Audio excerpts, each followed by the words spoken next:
Hey everyone, welcome back to Self Coaching Saturday. This is the second episode, and today we'll be talking about peaking and pivoting within a bottom up framework. And I think one of the most important things to remember within the bottom up framework is that as long as you are paying attention and willing to experiment and explore and stay creative, most of the concepts that we talk about can be manipulated and modified pretty much forever until you find the thing that works the best.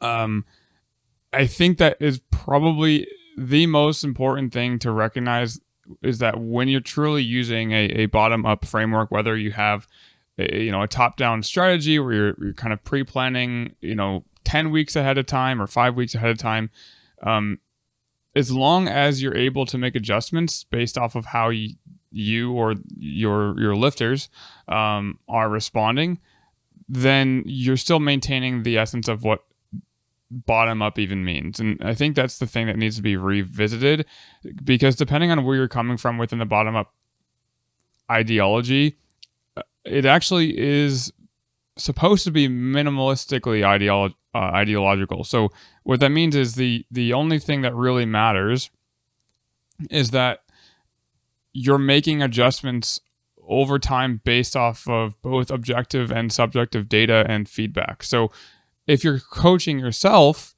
when we talk about peaking and pivoting, the most important thing is that you actually have data, whether it's subjective or objective, ideally both, to assess the effectiveness of your preconceived notions about what is supposed to work for you. And then the other thing is, if you combine this presentation with some of the ideas we have about goal setting, and like making progression, like how to progress within bottom-up training, they all kind of blend into one another. But without further ado, I'll get started within the presentation. So firstly, we'll talk about the concept of peaking, whether or not it's even real. Then we'll talk about how to peak within the bottom-up framework, or just different ways that people have tried to peak, because that's really what we should be thinking about, less about how to do it within a certain framework. Because again, within the bottom-up training ideology, anti-ideology is kind of the main idea. So you just implement whatever works. That's all that matters. And then part 3, we'll talk about pivoting, like why pivoting, what's the point of it, what does it accomplish. Part 4, we'll talk about how to pivot by looking at some of the programs on the website, and kind of why I've built them the way that they're built. And then hopefully that also opens us up to creating new pivot blocks, so that depending on what your preferences are during a pivot, we can have programs that are easy to kind of swap in and out of. And, when you're building your own training within the training app, ideally, you have ideas to pull from, because the biggest thing within this framework is that we have options. I would say optionality and creative, and like maintaining an open mind is the most important thing for long-term progress within, again, a bottom-up framework, because eventually the thing that you respond well to doesn't work anymore. And usually that's normal, but also it's part of the game, no matter what strategy or framework you utilize. So yeah, let's get into it. And during the discussion, that's when we'll have like actual questions that we can reference going back. So first thing is peaking a real phenomenon? And I think if you've been powerlifting or observed powerlifting for long enough, you'll probably understand that yes, peaking is a real phenomenon. You'll see people have an awesome performance on meet day that they haven't experienced during training. And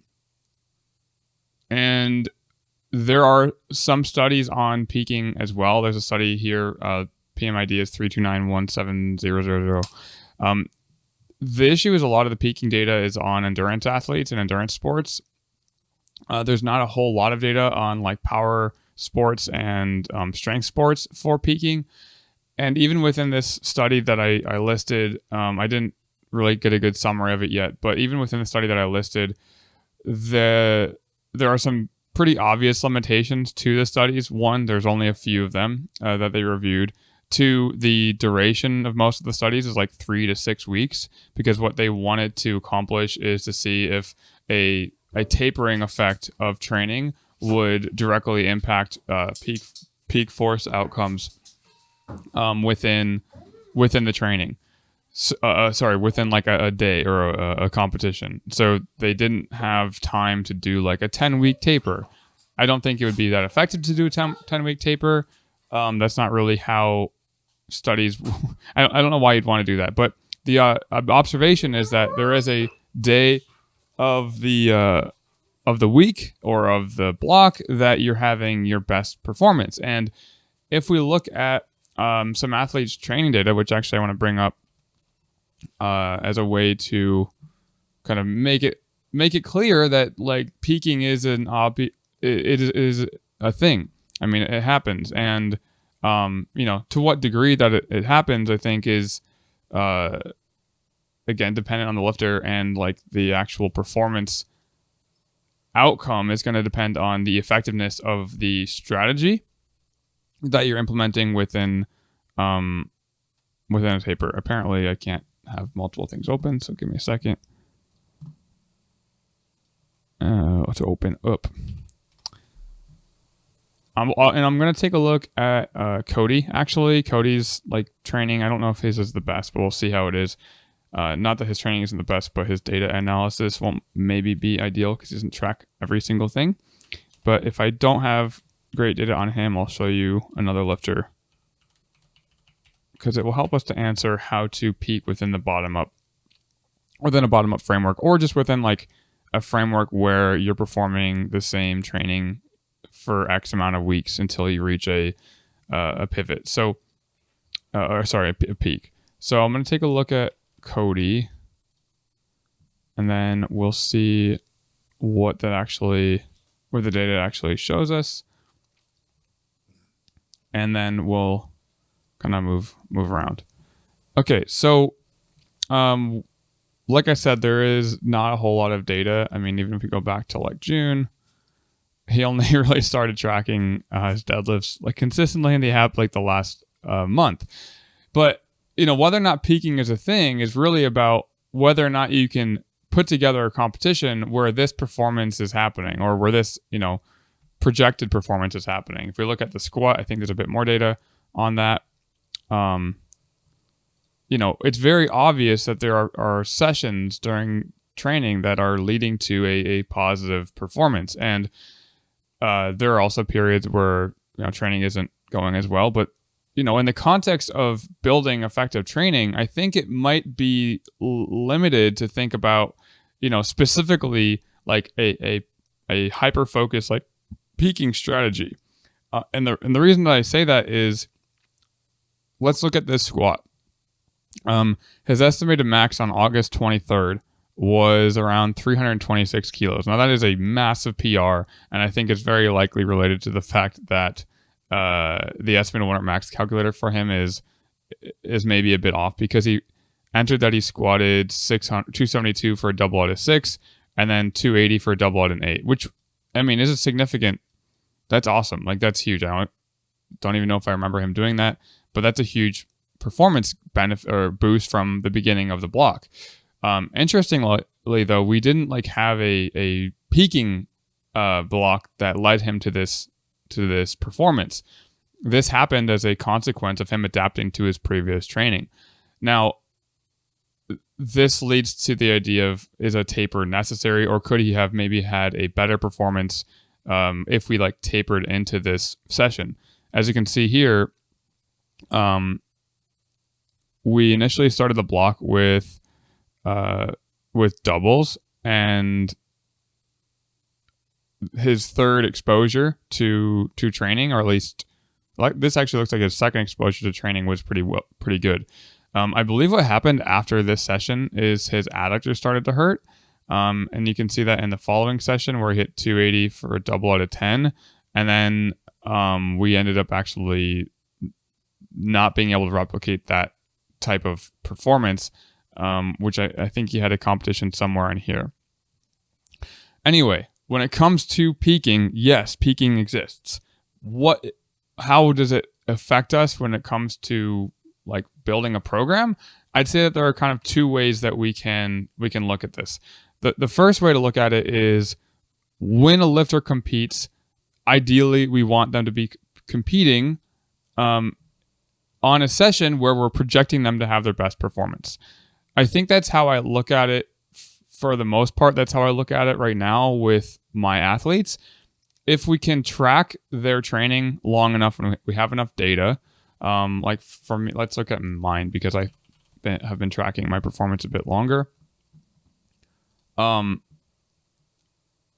typically have a peak after at around 4 weeks. On my fourth week of my training, or third or fourth week of my training, I typically have a peak. So, for example, January 25th is, I believe, the beginning of the block. Yeah, so this is the beginning of the block. I had a single at a 7.5, single at 8, 7.5. And then on my fourth session, I sent it and I did 220 for a single out of 10.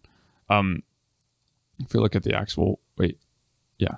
So I think if you compare the jumps and load compared to what I hit on this session, if I did this at a competition, I would say, damn, I peaked pretty well because I wasn't handling those loads earlier in training.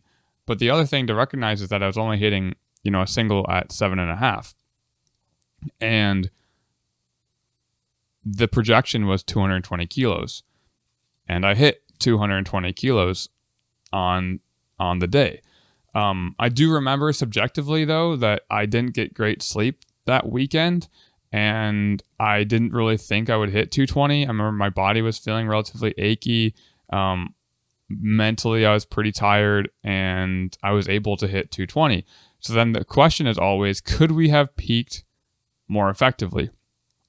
And what would that look like? And so the other option is to explore what would be a taper strategy. So the two types of peaking options are: you build a block that leads you to peak at the end because your body is continuously responding to the earlier training weeks. And at the end of the block, you have a peak performance because that's what's projected and what's predicted. And we have some data in the past indicating that the strategy that we implement leads to a certain response. It's very difficult to calculate the impact of that response or like the magnitude of that response. But if we can be relatively confident that the response will at least be positive at the whatever week it is, it's the third week or the fourth week, then we want to just make sure that the competition is happening in that time frame where the body is kind of peak adaptation. So it's adapting really well. They're mentally prepared, they're psychologically prepared, and their body is physically prepared. So if we go back to talking about Cody, he had a competition this last weekend. And one of the limitations throughout the last year with his lower body training has been pain. Whether that's due to overshooting or it's due to the overall stress of life outside of the gym, lack of sleep, lack of nutrition potentially. Like there's a lot of things that can contribute to pain. And I believe that for him, all of those factors are part of it. And so there wouldn't be much effectiveness if I designed a peaking block where we just do singles all of a sudden and just reduce his volume for 2 or 3 weeks. That's one way to do the taper, by the way, but there's other tapers that last a day or two. Another taper strategy is to just stop training for 2 or 3 days. That's really common with my athletes. It's common that strategy is common, before a competition, because the psychological impact of knowing that there's a competition coming up usually is pretty high for a lot of lifters. And so I like to implement, a 2 or 3 day rest from exercise prior to competition. If we go back to this study, and I linked it on our Discord, they observe the effects of cessation of training for squat, bench, and deadlift. What they noticed is that for squat and deadlift, there was minimal impact on the athlete's maximum performance for like a 3-day cessation of squat and deadlift, up to even, I believe, 7 days. But then bench press, actually, they notice a negative performance or a performance drop for a cessation on bench press for greater than 3 days. So typically I have lifters bench press about 3 days out at minimum, and occasionally I'll have them do some supplemental exercises for the lower body as well about 3 days out. But again, it really just kind of depends. So let me show you an example, so I don't just say it depends on the lifter every time, that there's a option of nuance. So Cody competed what's happening here? This is me. Cody competed last weekend, and I want to show you what we did for his taper, because we knew, or we could project from the last few blocks, that his third week of training typically is when he has his best performance. So we actually only had 3 weeks of training for this block. We pivoted on the 15th. We started his block on the 21st, and then he peaked on the 9th. So this is kind of what his block structure looked like, and maybe I can zoom in on this a little bit so you can see a bit better. Okay, cool. So for the squat, we had him do ramp up doubles, and then we had him do back off sets of 6. I don't know. I think he just did a single here because he tried to go up and it was too hard. So he just did a single out of 6 for 265. And then I had him do a back off set of 6 at 220. Competition bench press, we had him do singles, ramp up to a single at an RPE 8, and then back off sets, 5 sets of 5 at RPE 7. At 75% of his max with 3-2 tempo dumbbell bench. The exercises themselves aren't super important, but the idea is that we had him do the same thing every week. The only caveat is that I was a bit more selective in the exercise selection each week. Sometimes his SPEs, so the muscle focused exercises, which I think in my post I made last week, it's not really effective to delineate or try to dichotomize SPEs and SDEs within the context of powerlifting, because the biggest differentiator in a lot of cases is the rep range. So for example, the safety bar squat is kind of a mix between an SDE and an SPE in this case, because it is training a specific movement pattern. It's preventing him from leaning too far forward, but it's also trained at higher rep ranges. So the muscles are getting a lot more stimulation than, for example, the triples. But this protocol for him was pretty effective. I mean, he started at 240 on his top set for deadlifts. The following week, he went to 250 on deadlift. Squat increased as well by 5 kilos, adding going to 270 on the second week of the block. Deadlift went to 250 for a triple with some 2-count pauses. It doesn't matter. The main idea is that we kept this the same for 2 weeks, and then we did a little bit of a modification on meet week. So like I said, we kept things the same, and then his meet was on April 9th. So the question I had to ask him, because when it comes to tapering, the most important thing is that they are feeling ready to compete. Like when they're at the competition, or if you're at your competition or you're trying to peak, you want to feel mentally and physically prepared for that competition. And there isn't an easy way to predict what combination of variables would be needed for that to happen without having a conversation with them. So on the Sunday, I asked him, hey, how are you feeling? How are your adductors feeling specifically? Because in the last 3 blocks, the limitation to his strength was not his muscle size. It wasn't his response to the training itself. It was pain in his adductors. And he was telling me that he felt pretty solid on this Sunday session. And he also had an extra break because his competition was on the Sunday, not the Saturday. So he actually competed on the 10th. And so he had a little bit of an extra break because we pushed the normal Monday training to Tuesday, so that he didn't have too much time off from training before the meet. Because in our experience with him, if he takes too much time off from from lifting, it's not going to be a good time. So we had him perform singles instead of doubles this week. And the reason was because I was hesitant in prescribing him doubles on squat and deadlift on the same session, because what you can probably see is that instead of having him deadlift on the second session, I brought his deadlift to the first session. And the reason for this is that squat and bench would be getting much more rest than his deadlift.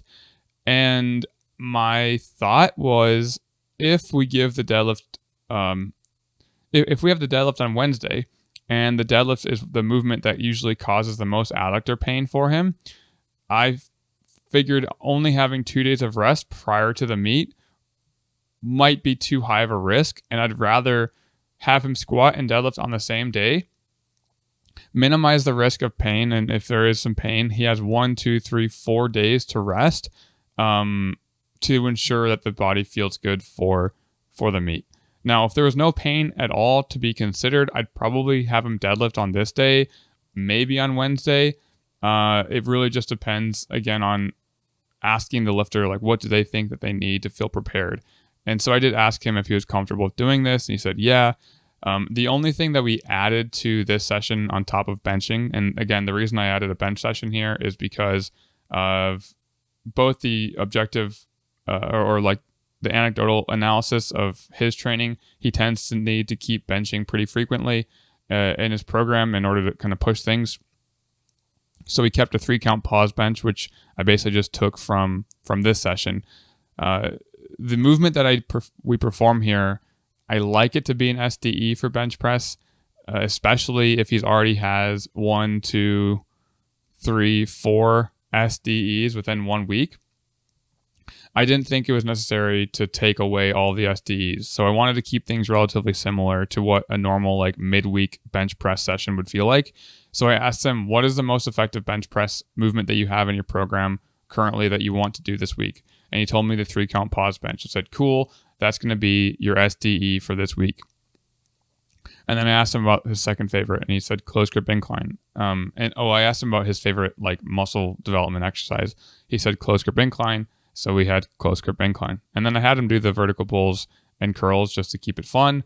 You could eliminate those if you wanted to, but I didn't really think there'd be any limitation to doing that. And I also felt that getting his lats engaged, if we weren't going to deadlift at all, would be useful for the deadlift in particular, just to make sure he's training his grip a little bit.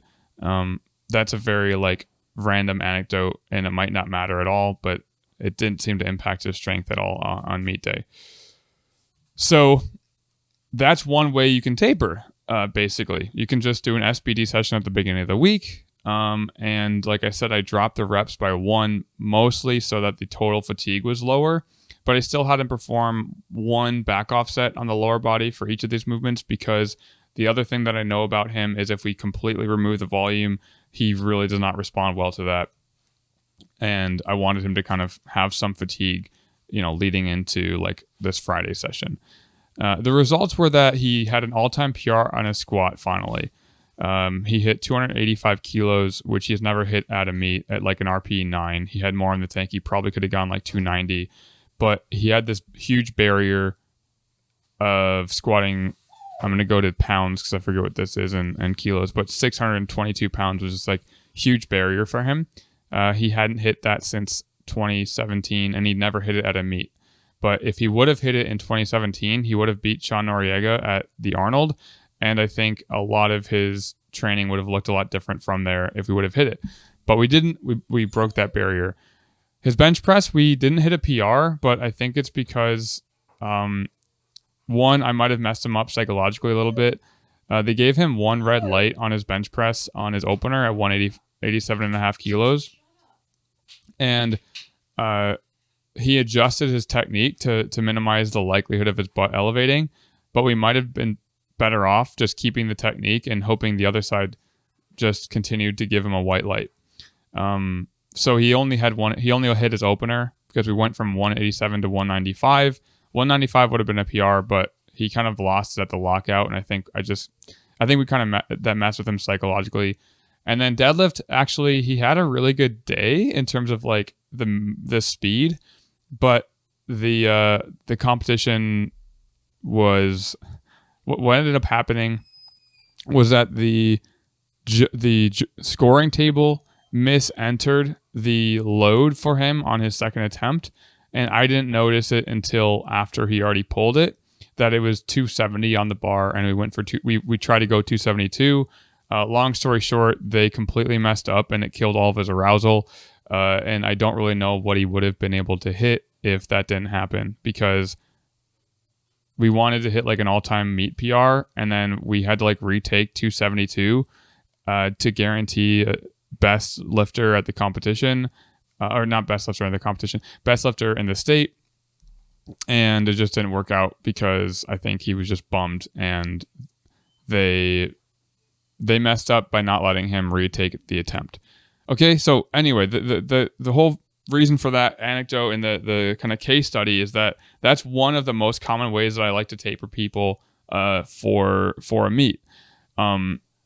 If there's not a lot of psychological stress that is associated with competitions, then you can do like a real like no taper, where you just cut the last 2 sessions of the block, or even just like 1 session of the block, and then ensure that last day is a day where the lifter is typically psychologically ready for the competition. And I think that's the biggest thing with peaking, is that within a bottom-up framework, we do assume some level of readiness based off of previous training blocks. And, you know, I don't think, like, there's definitely not a ticker in the body that says, okay, on your 5th exposure to competition, to the competition movements, you're going to have a peak. I think that psychologically, a lifter is primed for a certain amount of training stimuli where they're able to express strength within a given amount of parameters being consistent, as long as a certain amount of parameters are consistent. So I think that a lifter kind of develops some level of a framework for themselves. They get used to a certain training style, and when that training style maintains consistency throughout a course of blocks, they kind of know how to, whether they're doing it consciously or subconsciously, they know how to modify aspects of their training and their arousal level leading into that peak week to ensure that peak week for them is where their performance is the best. Of course, this also assumes that the training protocols that we're implementing are yielding immediate training responses. So like we're seeing within the first 1 or 2 weeks, that they're adapting to the program, so they're getting stronger. That is again, it's going to be highly individual, but the key is to test a lot of different options.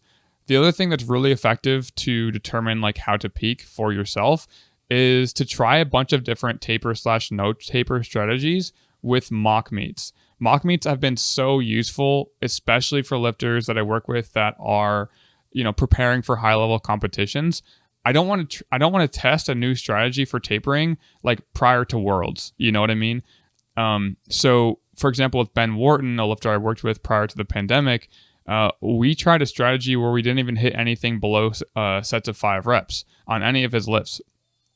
And we were kind of nervous about that because I didn't know how he would respond. But what I did notice was that his estimated maxes would always improve when we kept the rep range below or like above 4 and his RPE below RPE 8, like 8 or below. But what I wanted to know was that translating to a maximum performance, an enhanced performance on his singles. So to test that, we did we tested a similar taper. We did what I call a flipped week taper, which is when, for example, if we look at Cody, the flipped week approach would be having him do this Thursday session in the beginning of the week, the Saturday session in the middle of the week, and then the competition session. So like all 3 of these lifts would actually happen like on the competition. The downside for many lifters is that means that they don't get competition stimulus for almost 2 weeks, because if they typically do it on the Monday, then they're not doing a competition squat for 1, 2, 3, 4, 5, 6, 7, 8, 9, 10, 11, 12 days potentially. So, for example, if we did the safety bar squat and they need psychologically or physiologically another competition squat session somewhere in between, then a flipped week wouldn't work.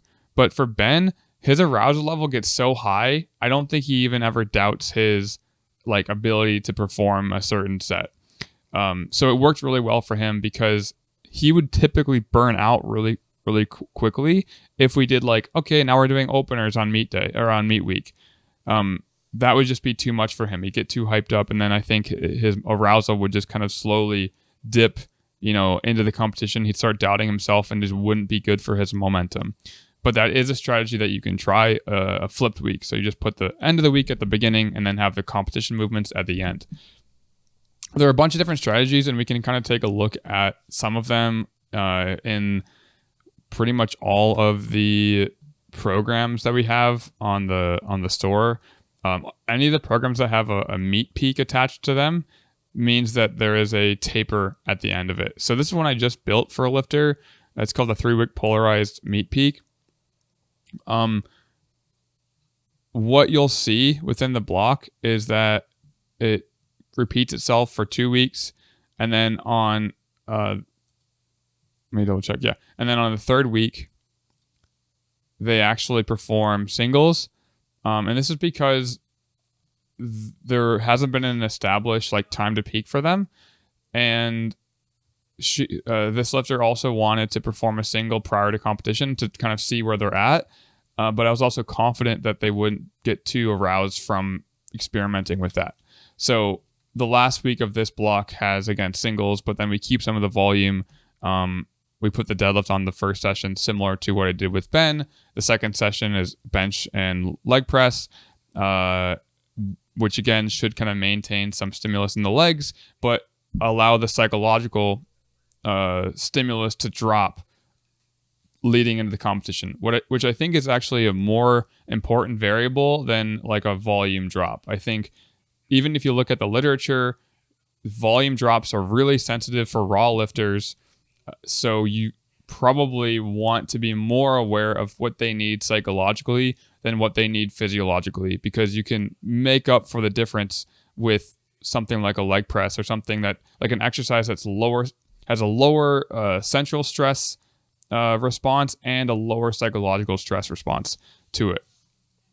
So we'll see how this is, but that's one of the options for a taper or like a peak, for example.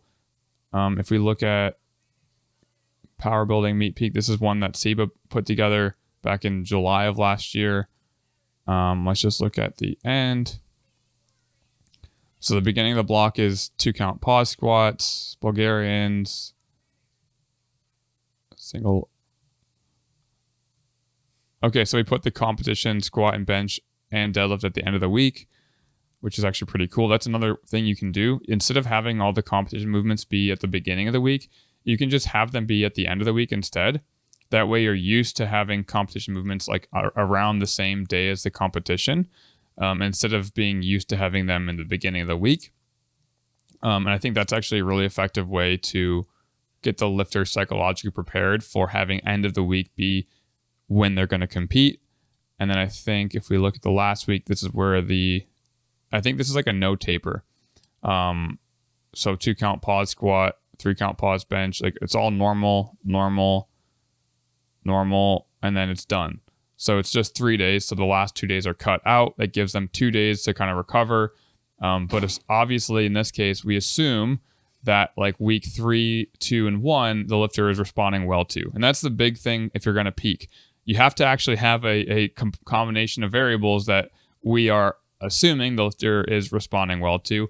And we can't really assume if we don't have a lot of data. So the cycle never really ends in this context. You're always testing peaking, tapering, and optimal block strategies.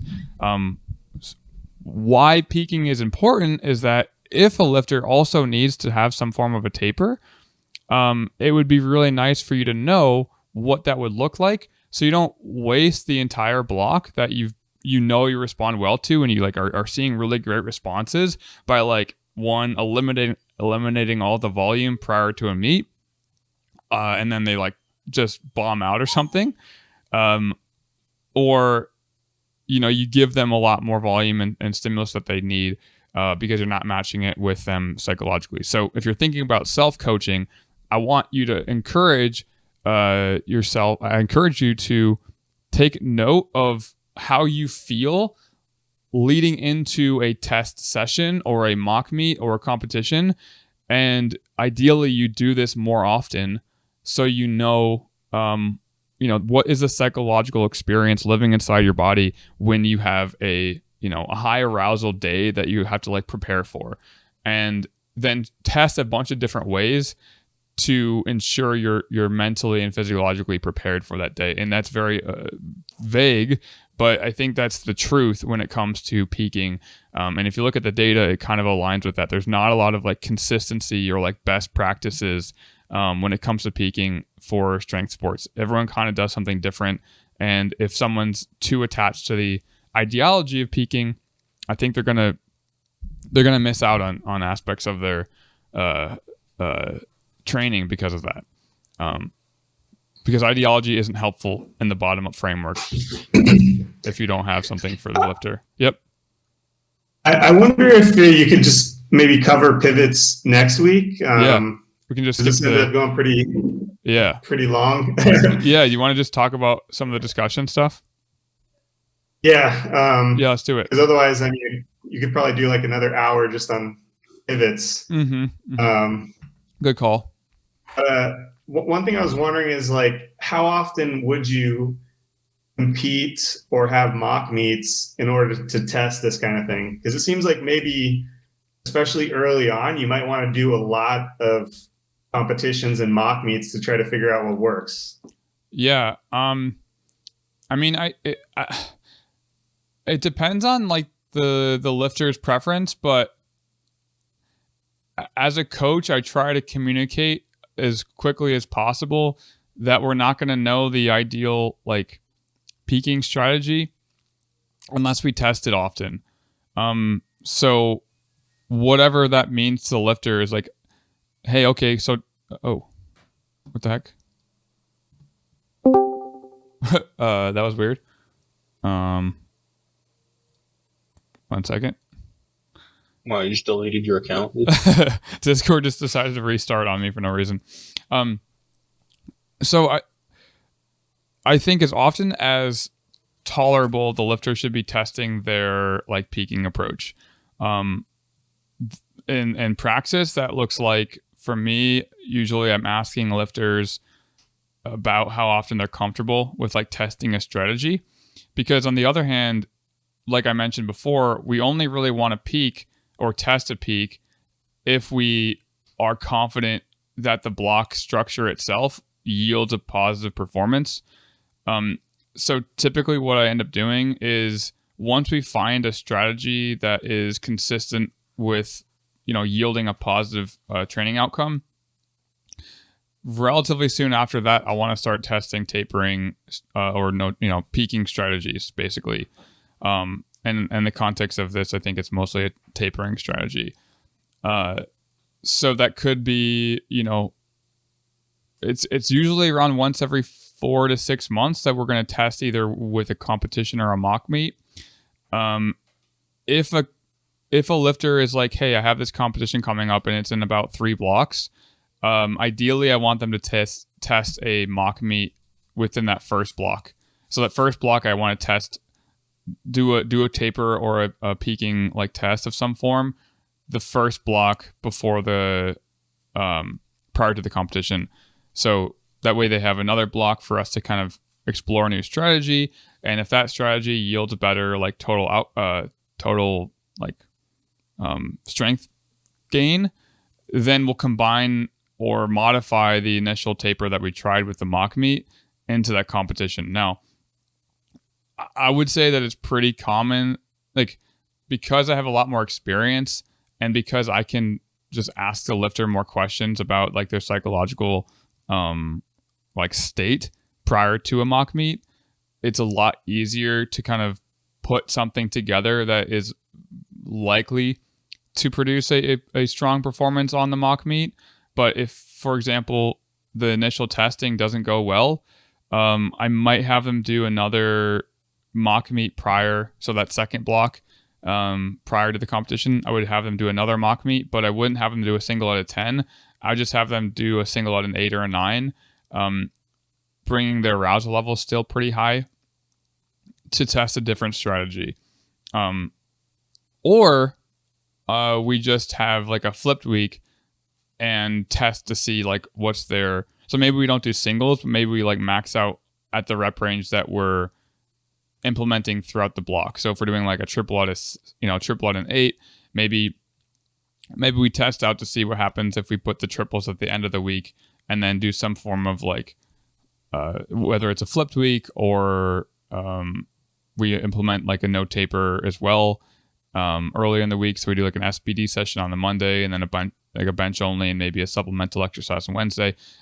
It doesn't, you can really get creative. There's no real like necessity with how you structure it, but I would probably ensure that the lifter is at least confident in transferring the strength that they're developing during the dev block into the competition one way or another. Ideally, that looks like we do that every 4 to 6 months, and we can do it more often if necessary. And then contextually, if there's a competition that kind of comes out of the blue and we haven't tested a mock meet, a tapering strategy yet, I want to try to test one as soon as we can. Does that answer your question? Yeah, I think so. Actually, it's a little more infrequent than I expected. I kind of thought, I was kind of wondering if I should be trying it every couple months or something to do some kind of mock meet, not necessarily at a 10, but maybe even to like a 9 or a 9.5. I'm not sure what the risk is of doing 10s. I sometimes I think that people are really conservative in powerlifting because the literature says it's like the safest sport. Mm-hmm. I mean, there's almost like compared to soccer or something, there's barely any injuries. So I think people are a little bit too concerned with injury in powerlifting. Maybe I'm off base on that, but I was wondering if maybe even more frequent would be good because it also tells you how well because like there could be a gap between what you measure in training and what you're going to see in something closer to a competition. Mm-hmm. Either doing lower RPEs and you could be overestimating or underestimating if your arousal is high on meet day. Right. I think the injury risk thing is also going to be dependent on the lifter. For example, Cody, he's like, he can have any session of the week be like, hey man, I'm sorry, but I couldn't, he'll text me and say like, I couldn't pull 315 off the floor for some reason. Like my adductors were in too much pain today. And it was because I squatted too heavy on Monday. And so like for him, I try to minimize how often we're testing things because it seems like he's very intensity sensitive.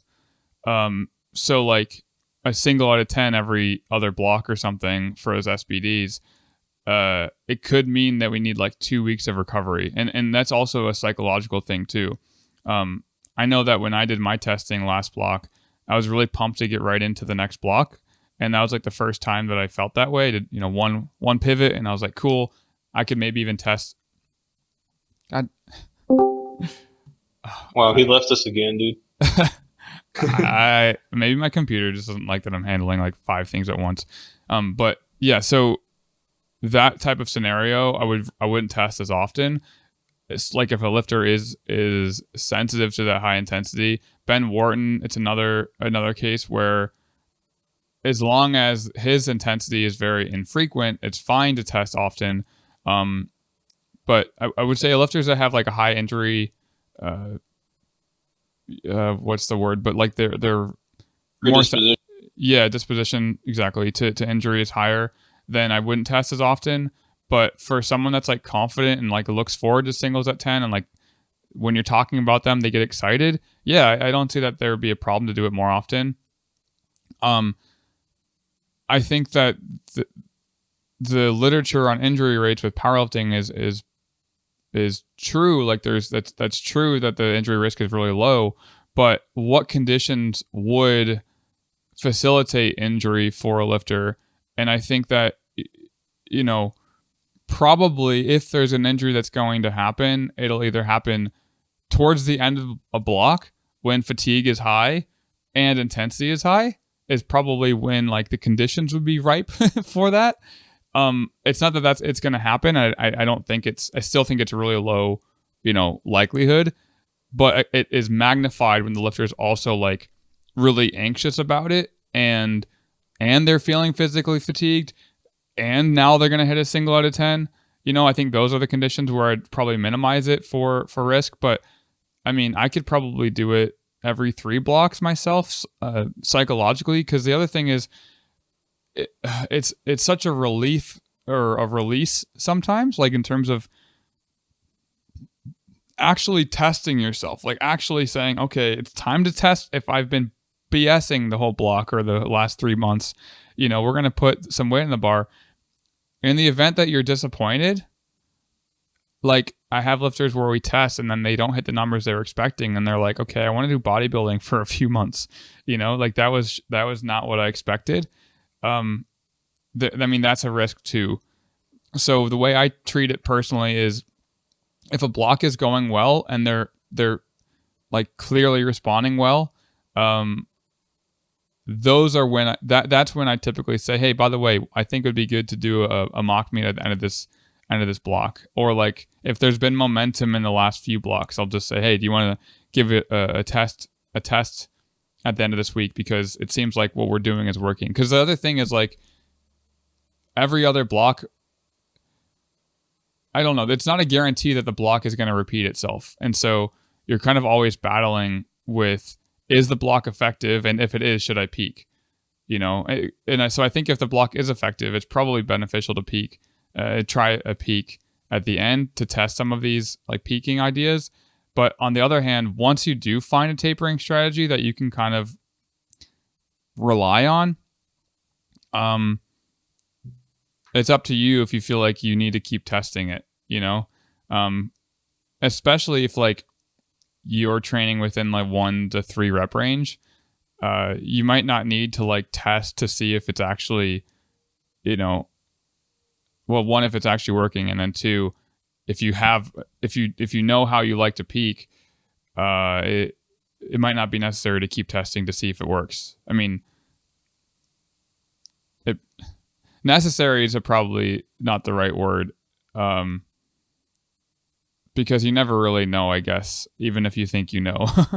But yeah, I think I'm gonna have to default to you have to just figure out where you're leaning towards psychologically in that scenario. Yeah, that makes sense.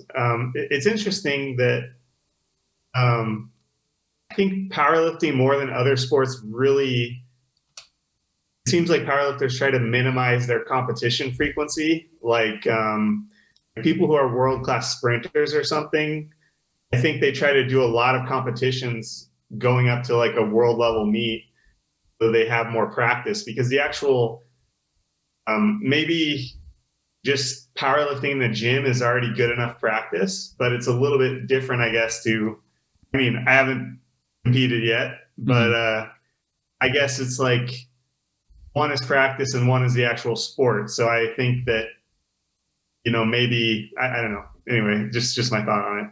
I think the other variable there is that most people who are testing that often also like, I could be wrong actually about this, but my understanding is like if you're a sprinter or you're in the Olympics, like you're probably thinking about your sport much more than like the working class lifter that's like doing it as a hobby and then like is in the gym, pushing themselves. And what I mean by that is like if they're gonna get paid at the end of it, or if there's like a gold medal on the line, or it's been something they've been thinking about their whole life, then it might not be a problem to compete often, because like they have the resources that they need to recover properly, and like maybe they're dedicating more time for sleep, and I don't know, maybe they're like their conditions and their lifestyle might be more conducive to competing more often. The other thing is like competitions like actually just don't happen that often for a lot of powerlifters. like I'm trying to compete actively right now in my state, and the meet that I signed up for was in June, and I'm actually going to be flying out to a lifters competition, so I won't be competing. The next available competition is not going to be until October, unless I want to drive or fly somewhere. So I might drive to Wisconsin, but that's, so that's the week after. So that's one thing, is that like the available competitions are usually less like frequent. Also, the expenditure required to compete, like financially, is pretty high. So like if it's a nationals meet, obviously that's only once a year, but then it's really expensive. So I think it's like, it's a lot of, you're investing a lot financially too, to compete with like no reward. So that might be impacting like the frequency of competition. And then like actual just meet availability is not super high if you have like a certain standard that you want to compete at, whereas like in sprinting, from my understanding, they usually have some form of event somewhere around the country or within the, if you're high level competitor, you're probably going to fly wherever you got to fly or drive to wherever you got to drive to like keep up with the other competitors. I don't know. I kind of speaking out of my butt there, but I think all those variables kind of contribute to the frequency aspect of things. I could technically compete at every single competition, that is in my state. It'd be like 5 times a year. And lifters do that, but again, I think it gets expensive. I think that's the biggest thing for me, is like, it just, do I want to spend $100 for the meet? And then like that whole week you're thinking about it. I don't know. I mean, I also prioritize that my business a lot higher than my own competitive skill set, but Yo, I'm quitting gym. That's it. I've had enough. I don't even know. Yeah. It's interesting because I think the jiu-jitsu is actually similar to powerlifting in that there's no money in it. Yeah.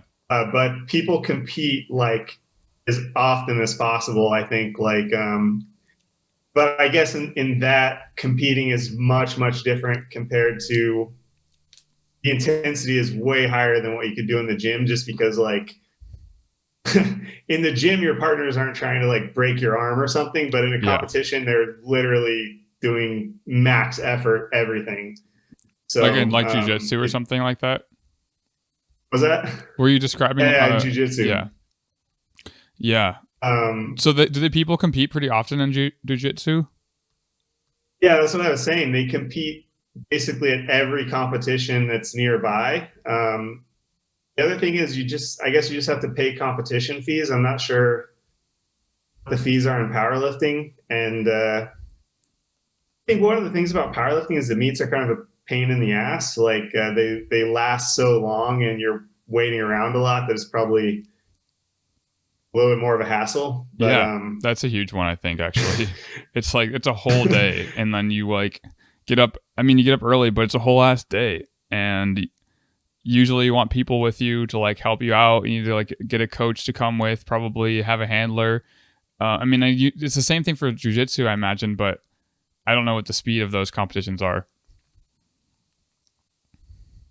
Yeah, I mean, yeah, I don't know. I've actually been wondering when I'm actually going to be able to compete, because like I was thinking that I wanted to compete this year, but I actually don't know if I'll have an opportunity, because there's much fewer meets in Europe than USA.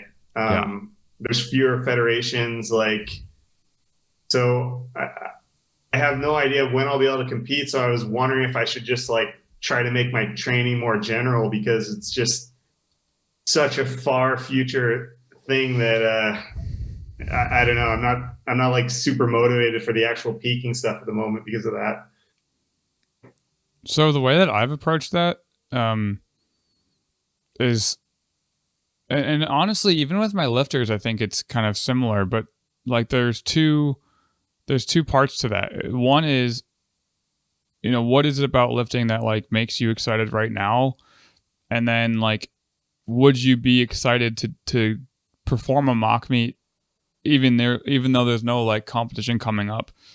And if the answer to your first question is I like lifting heavy ass weight and testing my singles and doubles or whatever, and there's a competition that and you want to do mock meets more often, then maybe the more general training style isn't ideal, and it would be good to like double down on some of the like higher intensity training styles.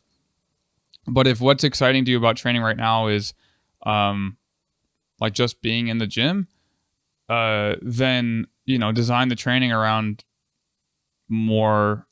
I mean, it could still be like high intensity work, but lean into what you're kind of craving psychologically. I find that to be a lot more effective, even for competitive athletes.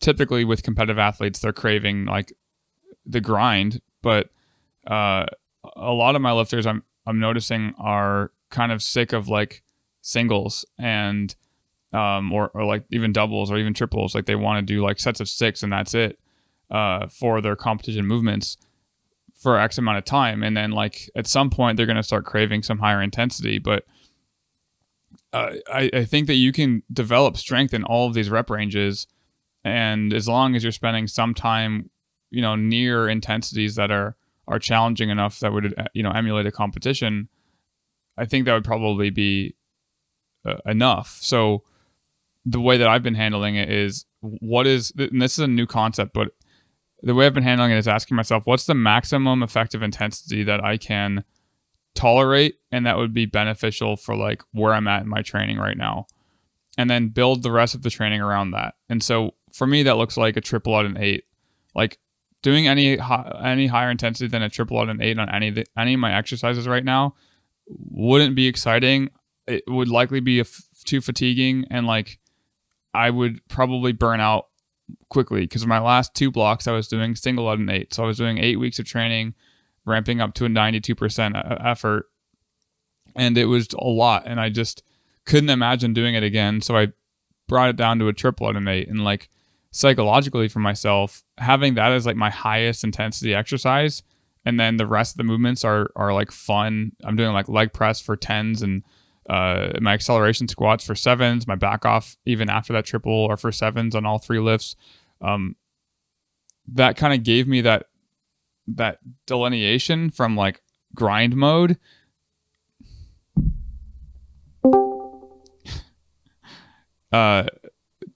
from grind mode to hey, this is actually really fun. I don't need to push super hard every single exercise, and I can still get strong, because like you're going to build muscle in these other rep ranges. There are other movements you can perform that are fun and effective for both goals. Why not perform more of them versus having, in my previous blocks, almost every exercise was like an SDE dedicated to some portion of the movement that I probably didn't even really need to work on. So anyway, I don't know if that's a helpful answer, but that kind of leads into like this last piece about like creativity, in that there are so many different ways to get strong, and there are so many different ways to like peak. It might not be very useful to think, hey, powerlifting is when singles. You know what I mean? Like, yeah, if you're doing the squat, bench, and deadlift at some point in some frequency, and you feel like you're improving on those lifts in some capacity, at some point you can do singles again if you want to, but like you don't need to know that you're getting better. The single and the double and the triple out an 8 or 9 or whatever are going to train something very specific, and that they're going to challenge you really like aggressively through the full range of motion. But I mean, I just remember like the first time I ever did a single out an 8 in training, when like prior to that I'd only done like sets of 5, because like starting strength. I don't know if you remember that, like if you remember that feeling of like what 92% felt like for just one rep versus only training in that sets of 5 range. Yeah, you could lift a lot more than you could do in sets of 5. Was the technique a little bit different? Like, not really. It was harder. And yeah, I noticed like my flaws were more aggressive maybe during the movement, but it wasn't like all of a sudden I didn't know how to like lift a heavy. It's not like, hey, now that this threshold has been reached, I can't push past it. It's like if you're normally training below 90% and you're doing like sets of 5, for the majority of your training, I don't think there's any reason why you couldn't, whenever you wanted, perform a single out of 10, and it would be a significant weight higher than what your normal training is being performed. Like, do you understand what I'm describing? Yeah. I guess sometimes I get caught up in the theoretical idea of sports specificity, like being everything, because, it seems like if you want to be a power lifter, you have to like mimic the competition, but maybe there's more leeway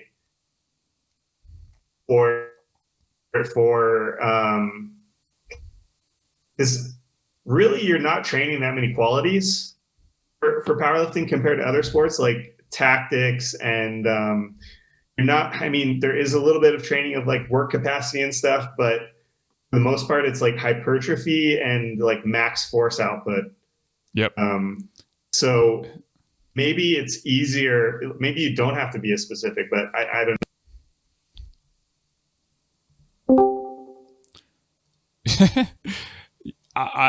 my thought is that I don't think that you need to be as specific as the current state of powerlifting implies. And what I mean by that is there's a necessity to adjust the threshold depending on where you are at, like in your season of life. Some seasons of your training, your threshold is higher. Like you feel mentally and physically ready and kind of crave some heavy ass weight on your back or in your hands. But there's been, I mean, think about like Boris Shiko's training styles. There might be some limitations in how he's implementing those trainings, but plenty of people implemented, sub 80% training for a lot of volume, and then like 1 week basically into the competition where you're doing singles, and they're able to like kick ass. And I think, like you said, you're not training that many skills in powerlifting. You're training the movement pattern of the squat, bench, and deadlift, and you're using the muscles that you have to ensure that the technique. I don't know why it's just doing that so consistently. You're training the movement patterns, and you're ensuring that your technique can be maintained through full range of motion at high intensities. I think as long as you know what the difference between a set of 5 and a single, or a set of 8 and a single is, you can probably do a lot of like visualization work or imagery work to, bring the arousal level high enough so that you're still performing, to a strong level on lower repetitions. And then like when the competition becomes closer, maybe that threshold increases. Maybe you never need to do a single, but maybe you need to move away from like 6s and do 4s or triples or doubles. And then again, that maximum effective intensity shifts maybe on game day, obviously, because you can't opt to do a double instead on game day.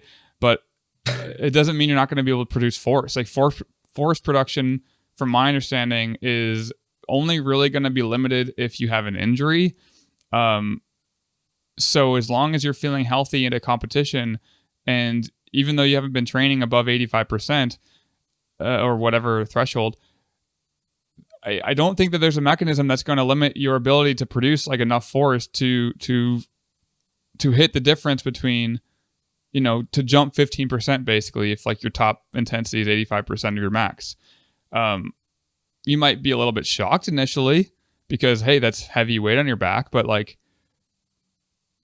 yeah, maybe you find, and that's why the peaking strategy I think is important, because if you realize that, hey, you really don't need to do singles year round to get good at them, because as long as you do like one single prior to the meet, you feel ready for the meet, then that is probably more effective than demanding a high level of psychological like arousal every single session that you go into the gym. And then the difference between training and competition is minimal, but the enjoyment of training and competition starts to diminish.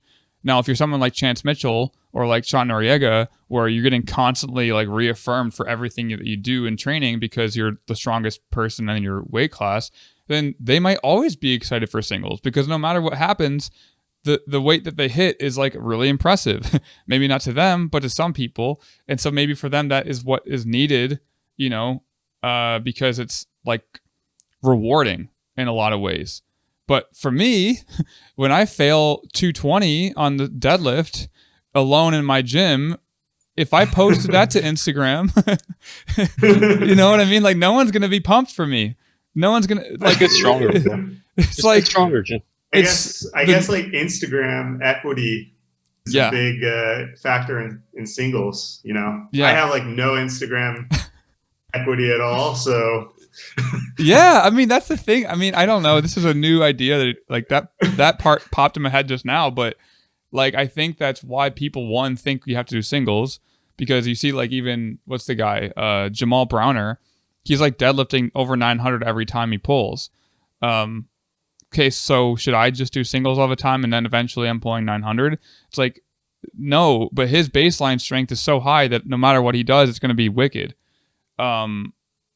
So it makes more sense, I think, for him to practice singles because like he's literally trying to pull 1,000 pounds and he'll fall over on a deadlift bar if he's not used to the whip that's caused from the difference in pulling 700 to 1,000. You know what I mean? But I don't think that most lifters are going to experience that level of like technical difference between 250 pounds to 350 pounds in their squat. I mean, yeah, but then at the same time, there might be a lifter that does, and so that lifter needs a bit more stimulus. But I don't think I need that much stimulus for my deadlift single. Like I don't think I need to practice that much. I know how to pull, and I think you know how to pull, and I think once you know how to do the things, then have fun until you need to punish yourself, and then punish yourself for however long you need to, but then come back to having fun. And whatever that looks like for you could be different. But this is kind of like this ideology or anti-ideology that I'm kind of developing. It's like most of the literature doesn't even support high exposure training for long periods of time. Most does not show a benefit, at least, to doing that over doing lower intensities for more volume. Like there just isn't a lot of data indicating that. Now you can look at the survivorship bias and say, well, everyone that's at the top is doing singles all the time, but like they're probably going to respond to whatever. And there might be utility in it for some periods for some time, but yeah, that's my rant for that concept, but hopefully it gives you more. And like I have plenty of examples for my athletes, not just like my own experience. Like I don't have most of my athletes do singles very often because they're also, they have jobs and they have families and they have kids, and like going to the gym and matching the arousal for a single as like the arousal required to like get your kid to go to school, it can kind of tax yourself. Like they might not be able to handle that year long.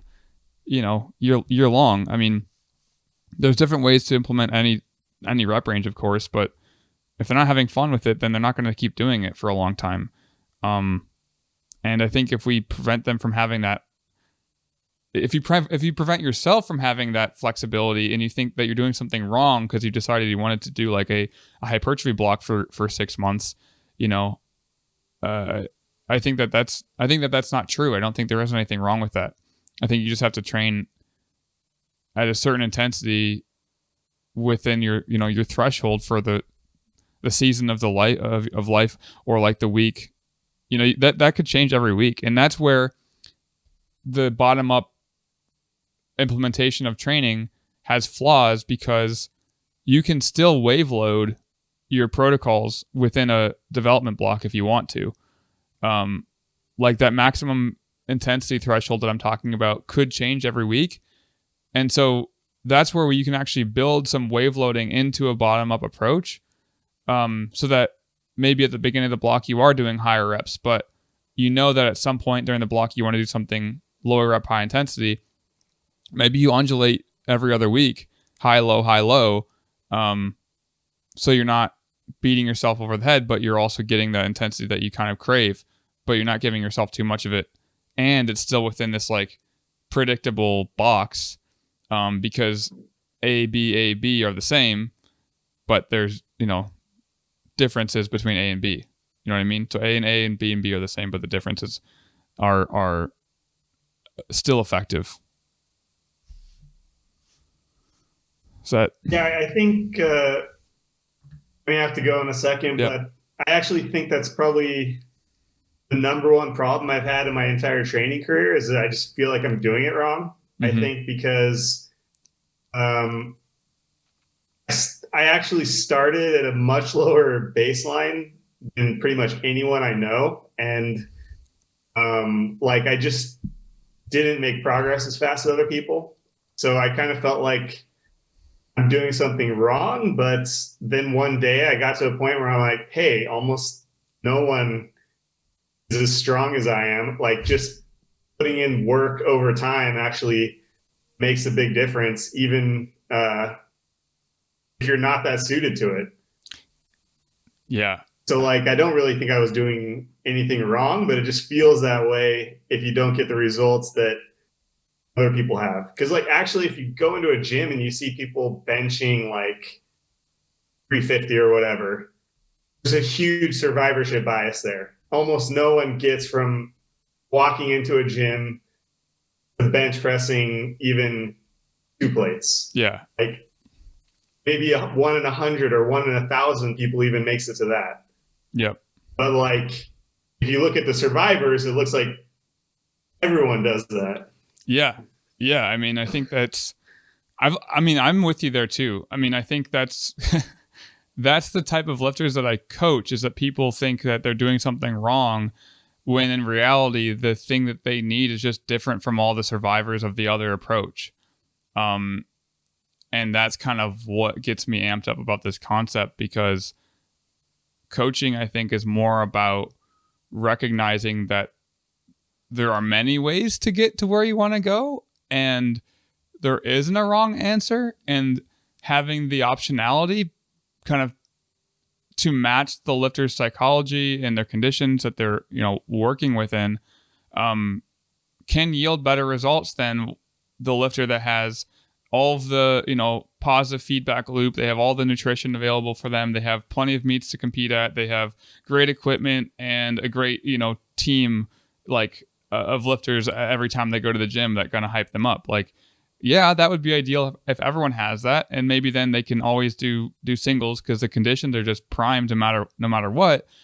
But what if you don't have that and you're training at like random hours during the day? Do you really want to amp up for a heavy single every session? Like, and that's maybe the answer is yes, but if it's not, that doesn't mean you're doing anything wrong. And like you mentioned, you've got stronger doing what you've been doing. And I think that the next step then is like, how do you continue to push and do like the right things for you, without comparing it to the results of the other people around you, which is always the limitation. I mean, it's always difficult to do that because you get hyped about your PR, and then someone like 10 years younger than you with like no experience in training is like pulling 800 pounds at a meet. And it's like, you're a teen lifter in my weight class and you've been training for 2 years and you just like totaled my you deadlifted my total. Like that's tight. Yeah. So I definitely relate to that. And I think there are a lot more lifters that relate to that than they want to admit. And I think that's what the point of these calls is kind of that. Like, how do we convince more people that it's okay if you're not doing what everyone else is doing? There's a lot of ways around it, and there's a lot of ways to get to where you want to go. It took me a long time to realize that why am I actually doing this? Because like, why do we actually strength train? It should be something that improves your life somehow. It's not like I literally trained almost my entire life without even thinking about that. I guess you can do that in lots of areas of life. Like, but then one day I'm like, actually, isn't this to have fun and like be healthy, look better, feel better, just be stronger? I mean, actually, before people wouldn't understand why I cared about getting stronger, because like your average person just doesn't care. They're like, you're strong enough or whatever. Why don't you just do bodybuilding so you can attract more chicks or something. Like it doesn't even make sense to them. That reminds me of like in high school, my friends wouldn't know why I didn't play sports. They're like, "Why are you just lifting weights? Why don't you do something with it?" And I'm like, "I am. It's called lifting weights. That's what I'm doing with it." Like that is the thing. And they didn't get it. And then the sports for them died out and they don't work out anymore and they're not in as good of shape and whatever, but that is the thing I like doing. And that's that. I don't know why, but I kind of understand why. And I always go back to the presentation I did on motivation. Powerlifting provides like a unique community that I can relate to when I find the right people. It's just so happened that the community was found early on in training, and then it kept me doing it for a long time. And like, that's usually why people stick with most things that, because you can choose anything to do with your free time. And I think lifting weights provides some novelty depending on where you are in the world, and that not a lot of people are doing it. So you feel like you have some ownership over it. You have some autonomy over it. No one's forcing you to go to the gym, and that can feel really good when you like just do it anyway. And then you have potentially relatedness to the community of people that are there, or people online that you can talk about it with. And then lastly, you notice your performance benefits pretty quickly. Like, you're getting better within a week or two after implementing some new training protocol. And that can be addicting. It's like, that's why people program hop, because they're always looking for different ways to improve their competency with the sport. And the result usually is pretty rapid. And you can find different ways to know that you're getting better if you want to. So I think that's where lifting is different than like a sport like a team sport. You only really know you're getting better with your team if you compete against other teams. And then really you have to compete against a better team than previously to know if your team is getting better, which can probably be confusing for the individuals of that team to know if they're helping or not. And yeah, but with lifting, you're the main driver of everything. And I think that's really appealing. So yeah, and being healthy and all these other things can be part of it. But I imagine that there's something there that resonates with you too. Anyway, I got to run. I really, really appreciate the chat, and I'll talk to you again soon. Cool. When you have the pivot discussion. Yeah, we'll do that next weekend. All right, see ya. All right, Jeff, see ya. Bye.